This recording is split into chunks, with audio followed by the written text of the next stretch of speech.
Как вы думаете, вот я задавал этот вопрос на своем уроке. Mən öz dərsimdə bu sualı Вот vermişdim. представьте себе, если вы пророк, Siz təsəvvür edin ki, siz peyğəmbərsiz и вы видите будущее, və siz gələcəyi görürsüz. и перед вами такой маленький, пухленький rебенок. Və sizin qarşınızda balaca belə yumşaq körpə uşaq var. Да, такой симпатичный, Бебе. красивенький такой. Да. Və gözəl belə bəbə var. Да, но вы видите будущее, Amma siz gələcəyi görürsüz и вы видите, что это будущий Гитлер.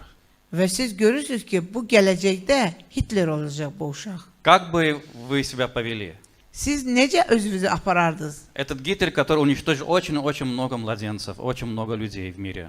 Bu həmən o Hitlerdir ki, bu dünyada çoxlu-çoxlu bəbələri öldürəcək. Что бы вы сделали? Siz nə edərsiniz?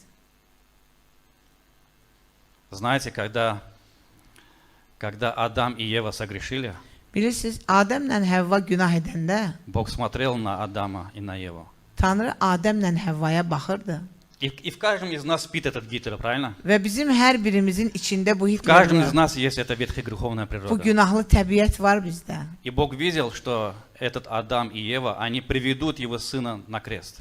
Və Tanrı bilirdi ki, həmən bu Adəmlə Həvva onun oğlunu çarmıxa aparacaqlar. Но Бог все равно выбирает любить. Amma Tanrı yenə də sevməyi seçir. Ибо так возлюбил Бог мир, что отдал Сына Своего Единородного, Tanrı dünyanı elə sevdi ki, öz vahid oğlunu qurban verdi. чтобы всякий верующий в Него не погиб, но имел жизнь вечную. Ona iman edən hər bir kəs ölməsin, lakin əbədi həyata Ибо malik так olsun. возлюбил Бог мир, который был недостоин, чтобы Его возлюбили. Tanrı bu dünyanı elə sevdi ki, o dünyanı ki, bu dünya layiq değildi.